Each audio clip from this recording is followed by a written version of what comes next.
ठाकुर जी धीरे धीरे अब 3 महीना के है गए। जैसे 3 महीना के भये तो महाराज ठाकुर जी ने पहली बार करवट बदली, और जैसे ही करवट बदली तो करवट उत्सव मनाया गया। पूरे ब्रजमंडल में नगाड़े बजने लगे। ब्रजवासी बोले, अरे भैया कहाँ भयो? बोले, आज नंद जी के लाला ने करवट बदली है। बोले, ओ हो, जय हो, बधाई हो। ऐसे लाला करवट रोज ही बदलो करे। करवट उत्सव मनाया गया। सब ब्रजवासी नंद भवन जा रहे हैं बधाइयां ले ले करके। यशोदा मैया ने विचार कियो, लाला को सोवे को समय है गयो। सब ब्रजवासी आया करके, कोई लाला को हाथ पकड़े, कोई गाल पकड़े। सो यशोदा मैया ने ठाकुर जी को एक बैलगाड़ी के नीचे कपड़ा बांध के वहां में सुवाए दियो। मैया जैसी दूर गई तो सक्टासुर नाम का दैत्य आया। सक्टासुर नाम का दैत्य जैसे ही आया तो भगवान ने देखा एकांत है, कोई है तो है नहीं। तुरंत ठाकुर जी ने अपना बाम चरण उठाया, लंबा किया और सकट में जैसे ही मारा, जो सकट कहते हैं बैलगाड़ी को, सकट पलट गई और सक्टासुर का वध हो गया। जोर की आवाज हुई तो सब ब्रजवासी दौड़े, देखा कि बैलगाड़ी उल्टी पड़ी है, सारे उस पे मटके फूटे पड़े हैं और मटकों से निकले घी दूध दही के बीच में नन्हे से मदन गोपाल बैठे बैठे करवट ले रहे हैं। यशोदा मैया ने आकर के गोद में उठाया, बोले, इतनी बड़ी बैलगाड़ी कैसे गिर गई? इतने में एक छोटा सा लाला, एक छोटा सा बालक आया और आके बोलो, मैया मैं बताऊं कैसे गिरी? बोले, हाँ बता। बोले, मैया ये तेरो नेक्सो सो लाला है ना, जाने अपनो पाम ऐसे उठायो और लंबो कियो, इतनो लंबो कियो, इतनो लंबो कियो, ऐसे करके, यानी जैसे ही बैलगाड़ी में मारी सोई बैलगाड़ी पलट गई। मैया मैंने अपनी आंखन से देखो। यशोदा मैया बोली, यहां पे आई हो। जैसी पास गयो, मैया ने एक दियो वा के गाल पे। झूठ बोले, तेरी मैया की उम्र क्यों मुंह मजाक करे हैं? नेक्स्ट सो कोमल सो मेरो लाला, अपनो पाम लंबो करके बैलगाड़ी उड़ा देगो। बालक बोलो, मैया मारे मत, तेरी सौगंध खा के कह रहा हूं, तेरे लाला नहीं बैलगाड़ी पलटी है। मैया बोली, फिरते आ मेरे पास। झूठ बोले, मेरी सौगंध और खावे। सुखदेव जी कथा कहते कहते जोर से हंसने लगे, नेत्रों से प्रेमाश्रु गिरने लगे। बोले, परीक्षित अप्रेमयम बलम तस्य वाल कस्य नते विदु। बालक सच बोल रहा है, लेकिन यशोदा मैया का प्रेम स्वीकार नहीं कर रहा। प्रेम का एक सूत्र दे दिया कि प्रेम में प्रेमी के अद्भुतताएं स्वीकार नहीं होती। प्रेमी चाहे कितना भी अद्भुत हो जाए, लेकिन दूसरा प्रेमी सदा उसको सहज भाव में ही स्वीकार करता, उसको उसके अद्भुतताओं पर कभी नहीं रीझता। बेटा डीएम बन जाए, एसडीएम बन जाए, नेता बन जाए, लेकिन जब घर आता है ना, मां का तब भी मन होता है कि ये मेरो लाला है, मेरो बालक है, मैंने इसको चलना सिखाया, बोलना सिखाया। अब हम हैं, पूज्य महाराज जी हैं, हम लोग अब कहीं भी जाते हैं तो निश्चित है सब लोग प्रणाम करते हैं, वंदन करते हैं, पर इन सबसे परे जब अपनी मां के पास जाते हैं, हमारे साथ तो होता है, आज भी महाराज जी के संग भी होता ही होगा, मां का भाव तो ये रहता है कि मेरे पास बैठ जा, आजा, थोड़ी देर आराम कर ले। हम 1.5 2 महीने बाद कथा करके जाते हैं तो मैया के बहुत बन गए हो महाराज, चल अब बैठ जा, नेक देर मेरे पास बैठ, मेरे हाथ से भोजन कर ले, चल आजा। मां कभी आपको आपके श्रेष्ठ रूप में स्वीकार नहीं करती। ये प्रेम का स्वरूप है बंधुओं। प्रेमी सदैव आपके स्वभाव पर रीझता है, आपके प्रभाव पर नहीं।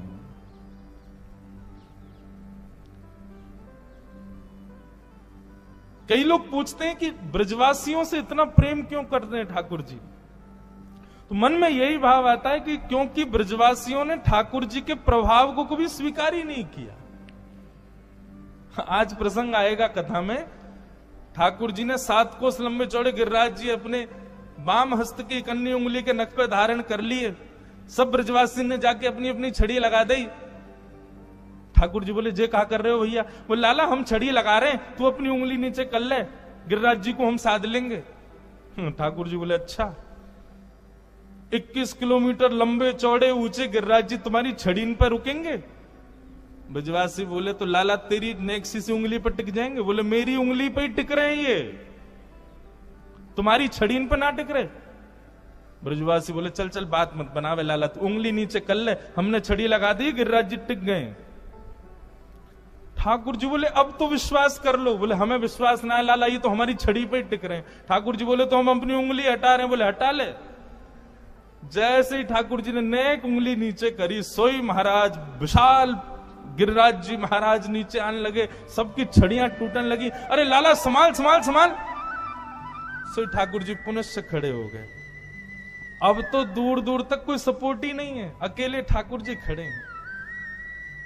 ब्रजवासी बोले लाला इस सांची में तेरी उंगली पर टिक रहे हैं। ठाकुर जी बोले हम बे ऐसे कैसे? ठाकुर जी बोले हम क्योंकि जय जय हैं, हम भगवान है या हमारे। ब्रजवासी बोले दोबारा बोलियो लाला कौन है? बोले जय जय भगवान।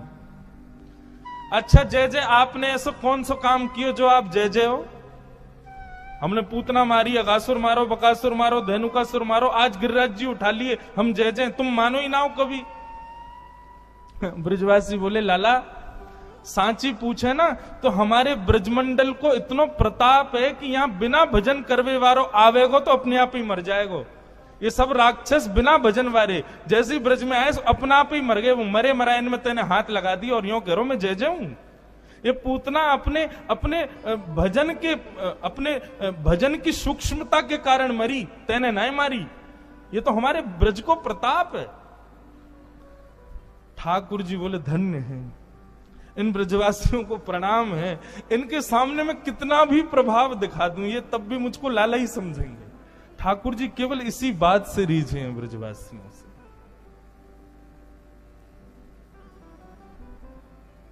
प्रेम में प्रभुत्व नहीं होता, प्रेम में प्रभाव नहीं होता, प्रेम में विशेष आपके आकर्षण के केंद्र बिंदु नहीं होते। प्रेम में तो आप जैसे हो वैसे स्वीकार हो, और वो ब्रजवासियों ने दिया है ठाकुर जी को।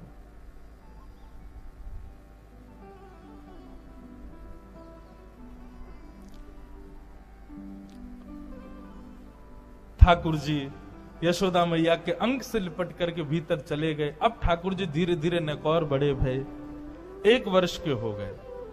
1 वर्ष के लाल जी भय, लेकिन अभी तक ठाकुर जी को नामकरण संस्कार नए भयो। तब श्री गर्गाचार्य जी महाराज आए और गर्गाचार्य जी महाराज ने आकर के ठाकुर जी का नामकरण संस्कार किया। बड़े भैया का नाम राम रखा, पर बल की अधिकता होने के कारण उनको सब बलराम कहेंगे बता दिया। जैसे ही छोटे लाला के नामकरण की बारी आई, रोहिणी मैया की गोद में कृष्ण बैठे हैं और यशोदा मैया की गोद में बलराम जी बैठे हैं। तो पहले तो नाम बलराम जी का रखा, बोले मैया इनका नाम मैं राम रखता हूं, पर बल की अधिकता के कारण सब बलराम कहेंगे। और रोहिणी मैया के गर्भ में बैठे लाल जी को देख करके गर्गाचार्य जी महाराज की समाधि लग गई। क्यों? आंखों के भाव, मस्तिष्क की रेखा पढ़ के गर्गाचार्य जी तो समझ गए तो पर ब्रह्म परिपूर्ण नारायण ही बैठे हैं। गर्गाचार्य जी महाराज कहने ही वाले तो बोले मैया ये साक्षात, ठाकुर जी गोद में बैठे बैठे इशारा करने लगे, बोले नहीं कुछ नहीं बताना मैया को। इतने में ही बदल गए और बोले नारायण समो गुणई। मैया आपकी जो गोद में बालक बैठो है ना, ये साक्षात नारायण है। ऐसा नहीं कहा, वो बोले ये साक्षात नारायण के समान गुण वाला एक बालक है।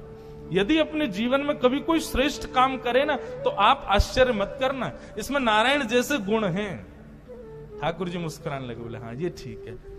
क्यों क्यों चाह रहे हैं ठाकुर? देखो मानव के स्वभाव में देखना और ठाकुर जी के स्वभाव कितना अंतर। मानव कैसा है, कहीं भी जाता है तो ये चाहता है कि सबको पता चले मैंने क्या किया, मैं कौन, मैं कैसा, मैं कहां से। लेकिन ठाकुर जी छुपा रहे हैं। ठाकुर जी गर्गाचार्य जी को मना कर रहे हैं, बोलना नहीं कि मैं भगवान हूं। क्यों? क्योंकि जैसे ही मेरा प्रभुत्व पता चलेगा तो प्रेम कम हो जाएगा। सोचो, विचार करो आप सब लोग, हम जिस भाव में प्रेम स्थापित करते हैं हम प्रभाव पर ही रीच के करते हैं। ठाकुर जी नहीं है ऐसे। आहा, भगवान का नामकरण जैसे ही हुआ तब गर्गाचार्य जी महाराज बोले मैया आसन वर्णास्त्रयो ह्यास्य गुह्यतानुयुगं तनु शुक्ले रक्तस्तथा पीत इदानीं कृष्णतां गत। मैया आपकी गोद में जो ये बालक बैठा है, कभी रक्त वर्ण का हुआ, कभी श्वेत वर्ण का हुआ, कभी पीत वर्ण का हुआ, इस बार ये कृष्ण वर्ण का है, इसलिए मैं इसका नाम कृष्ण रखता हूं। इदानीम कृष्णताम गतः। बंधुओं, मेरा ऐसा एनालाइज है कि कृष्ण शब्द का उच्चारण अधिकतर लोग अशुद्ध करते हैं। लोग या तो किशन बोलते हैं या कृष्ण बोलते हैं, मतलब जो भी बोलते हैं। थोड़ा मैंने जब सुनता हूं लोगों के, हमारा स्वभाव, हम सबसे जय श्री कृष्ण ही बोलते हैं। अब जब परिवर्तन में जय श्री कृष्ण मिलता है तो पता चल जाती है कृष्ण शब्द शुद्ध नहीं बोला है। कृष्ण। छोटे बालक, अत्यंत वृद्ध या फिर अत्यंत दुर्गुण विकार युक्त व्यक्ति, 3 प्रकार के लोग कृष्ण शब्द का शुद्ध उच्चारण नहीं कर पाते। कोई अपराध नहीं है अगर आप कृष्ण गलत भी बोलोगे, भाव में तो श्री कृष्ण ही है ना, शुद्ध ही माना जाएगा, परंतु फिर भी उच्चारण भी शुद्ध होना चाहिए। कृष्ण ठाकुर जी का नाम रखा गया। अनेक नाम होंगे मैया आपके लाला के, जैसे गुण जैसे कर्म उतने नाम होंगे, पर फिर भी एक नाम मैं इसका रखता हूं, वो है श्री कृष्ण। ठाकुर जी का नाम कृष्ण रखा। कृष्ण शब्द का अर्थ क्या है बंधुओं? केवल शब्दार्थ पूछो तो सांवले को कृष्ण कहते हैं, या फिर कृष्ण रंग भी उसका वर्णन नहीं किया जा सकता। सृष्टि के जितने रंग हैं सबको एक कर दिया जाए तो कृष्ण रंग होगा। पर कृष्ण शब्द का यदि संधि विच्छेद करो और तब अर्थ लगाओगे तो कृषि, यानी कि पृथ्वी पर राज करने वाला कृषि, और न यानी कि निवृत्त हो जाता है, मतलब पृथ्वी पर रहने वाला जिस नाम को गाने से इस पृथ्वी से निवृत्त हो जाता है, वो है श्री कृष्ण। बोलो बाल कृष्ण लाल की। भगवान का नाम कृष्ण रखा गया। अब तो ठाकुर जी को नामकरण है गए और नेक नेक और बड़े है गए, और जैसे ही बड़े भय महाराज अब तो ऐसो उधम मचा में, ऐसो उधम मचा में, इतनो उधम मचा में, सबरी गोकुल की नाक में दम कर रखो महाराज। जो लोग अपने बालकों की बड़ी कंप्लेन करते हैं कि महाराज जी हमारे बच्चे बड़े शैतान, सुनो एक बार ने ठाकुर जी की ओर तो देखो, कितने कितने उद्यमी। सुखदेव जी महाराज केवल एक पंक्ति में कह देते हैं, श्रृंग्यग्निड्यम शशि जलद्विजकंटकेभ्य। ठाकुर जी के ऊधमों का वर्णन, कैसे कैसे ऊधम मचाते हैं। गौशाला में 9 लाख गायें हैं नंद बाबा के यहां, और 9 लाख गायों का कितना दूध, कितना घी, कितना मक्खन होता होगा, विचार करो। पूरा गोकुल भी यदि पान कर ले तो उसके बाद भी बचता तो होगा, तो बचे हुए घी का क्या करते हैं नंद बाबा? तो अपने 9 लाख गैयाओं के खुर और उनके सींगों में जाकर के उसका बढ़िया लेप लगाते हैं।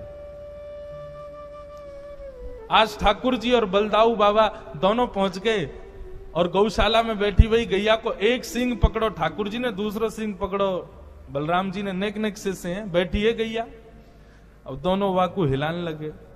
अब जैसे जैसे हिलाई, थोड़ी देर तो गैया ने कछुनाएं कही, लेकिन नेक देर में गैया जैसी खड़ी भई, गैया के खड़े है तो एक तरफ ठाकुर जी लटक गए, दूसरी तरफ बलराम जी लटक गए।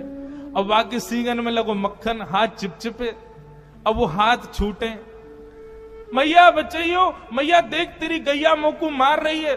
तुतला के ठाकुर जी बोले, अच्छा गैया भी तो जानती है ना कि श्याम सुंदर है, तो गैया भी लेके जावे जहां पे गोबर को ढेर, गोबर के पहाड़ हैं, वहीं लेके जावे। बोले आओ बड़ो आनंद करो, सुबह सुबह मेरे सींगन पे चढ़ जाओ, चलो ठाकुर जी आपको आनंद कराऊं। और गोबर के ढेर के पास जैसे ही गैया पहुंचा, इतने में ठाकुर जी के हाथ चीखने हैं कि छूट जाएं और ठाकुर जी गले गले तक गोबर में जाके धस जाएं। यशोदा मैया आवे सो यहां तक ठाकुर जी गोबर में धसे हुए केवल मुख दिख रहा है। मैया निकारे लाला कितनों सजाओ, कितनों सुंदर बनाओ, घूम फिर गया गोबर में ही आके खेले। मुझको तो ऐसा लगे तू कहीं पूर्व जन्म को सूकर तो ना है। ठाकुर जी मंद मंद मुस्का के बोले, मैया भगवान के 24 अवतारन में जो बराह अवतार हो ना वो मैं ही हो।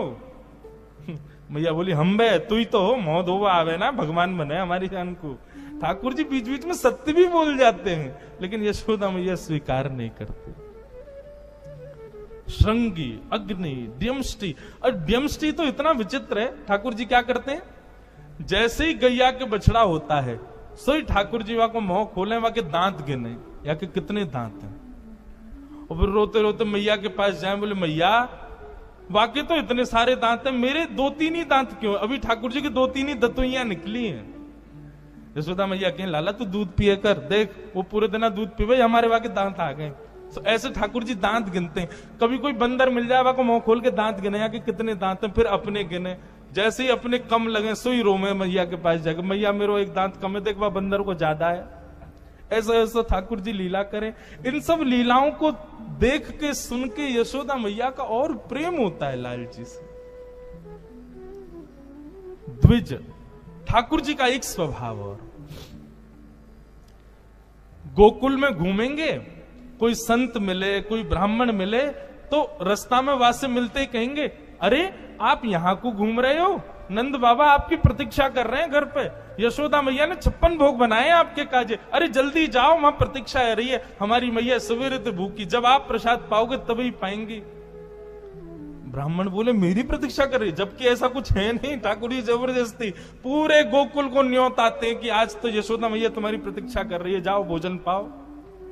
मतलब यशोदा मैया कहें, लाला मोए बता तो देकर तू कौन कौन को न्योतो दियावे, पूरे दिन यहाँ पे भीड़ लगी रे।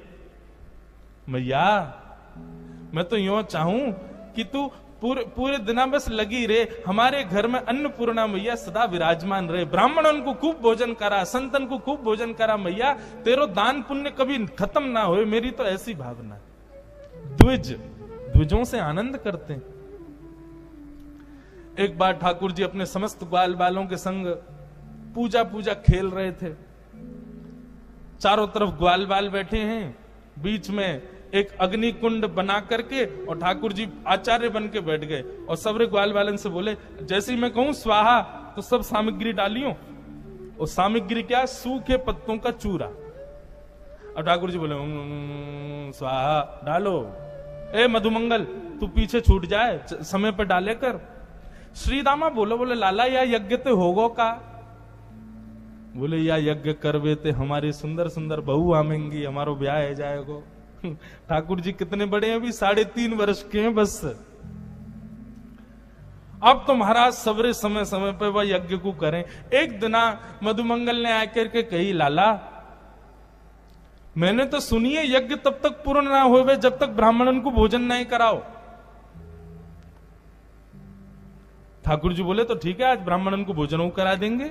यज्ञ के बाद ठाकुर जी गए और सारे गोकुल के ब्राह्मणों को न्योता दिया है। बोले आज यशोदा मैया ने यज्ञ कियो है, आप सब ब्राह्मणों को भोजन करवे के काजे घर बुलायो है। अच्छा ठाकुर जी को पता तो था कि रसोई चलती रहे नंद भवन में, लेकिन इतने ब्राह्मणन की व्यवस्था थोड़ी थी। सब ब्राह्मणों ने जैसे सुना नंद भवन में भोजन, तो महाराज सैकड़ों हजारों ब्राह्मण आज तैयार होकर पहुंच गए नंद भवन। यशोदा मैया ने जैसे देखे इतने सारे ब्राह्मण, मैया बोली सबन को प्रणाम, आप सब कैसे आए? मैया तुम्हारो लाला आयो निमंत्रण देवे कि आज घर में यज्ञ भयो, आप सबन को भोजन पानो है, हम सब तो प्रसाद पावे आए। मैया सर पे हाथ धर के बैठ गई, बोले कहां जाऊं या लाला ते, आज सबन को तो दिया है। बोले हम बे, अच्छा मैं व्यवस्था तो करूंगी, लेकिन पहले तुम्हारे यजमान को तो ढूंढूं है कहां है। मैया गई सो ठाकुर जी पीछे खेल रहे ग्वाल बालन के संग। मैया ने आवाज लगाई, कन्हैया इतकुआ। ठाकुर जी ने जैसी यशोदा मैया देखी और संग में सबरे ब्राह्मण देखे, ठाकुर जी बोले मधुमंगल जी तो सांची को आ गए सबरे, मतलब सच में आ गए।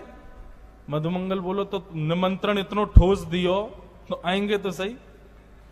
बोले अब तो मैया मारेगी, लेकिन मैं अकेलो ना पिटूंगा, तू चल मेरे संग, तू भी पिटेगो, ते नहीं तो ये सलाह दई कि ब्राह्मण को भोजन करानो है। ठाकुर जी पहुंचे, यशोदा मैया ने कही, अरे लाला ये सब ब्राह्मण आ गए हैं, सबन ने यो कही, तेने इनको जाके न्योतो दियो, यो कही कि हमारे घर पे यज्ञ भयो, भोजन करवे आइयो, मोते बिना पूछे तेने इन सबन को न्योतो कैसे दियो? अरे एक आ जाए, दो आ जाए, ठीक है, इतनी व्यवस्था तो है, अबे हजारों ब्राह्मणन को मैं कैसे भोजन कराऊं? ठाकुर जी बोले, मैया तेरी सौगंध खा के करो, मुझको तो जो ना पता इनको घर कौन सी गली में, मैं ना जानू इनको, ये अपने आप ही आ गए। ब्राह्मण देवता बोले, मैया हम सांची बोल रहे हैं, वेदन की सौगंध, तुम्हारे लाला ने न्योतो दियो हमको। मैया ने पूछी, लाला अब तू बता कहा करूं? तो ठाकुर जी बड़ी सहज अटपटी वाणी बोल के कहते हैं, बोले मैया देख, हम पूजा पूजा खेल खेल रहे, वहां में मंत्र भी नहीं बोले गए, ब्राह्मण भी नहीं बुलाए गए, फिर भी हमारा यज्ञ है गयो, क्योंकि खेल खेल को यज्ञ हो ना मैया। अब खेल खेल को यज्ञ तो खेल खेल की प्रसादी। ये सब भी हाथ में दोना लेके कहते, हाँ भाई मोहन तार बहुत बढ़िया बनी है, देखो जलेबी तो बहुत ही स्वाद है, पूड़ी इनको स्वाद तो कहा कहूं, अरे आलू की सब्जी कितनी बढ़िया। खाली पत्तल लेके ये भी वहां में भाव ही रख लें, जैसे भाव से हमारी पूजा भाई वैसे भाव से इनको भोजन। सब ग्वाल बाल बोलो, बोल बाल कृष्ण लाल की जय, हमारे लाला की जय। देख लाला ने कितनी बढ़िया युक्ति बताई। यशोदा मैया को क्रोध भी आता है और फिर हंसी भी आती है ठाकुर जी के भाव पर।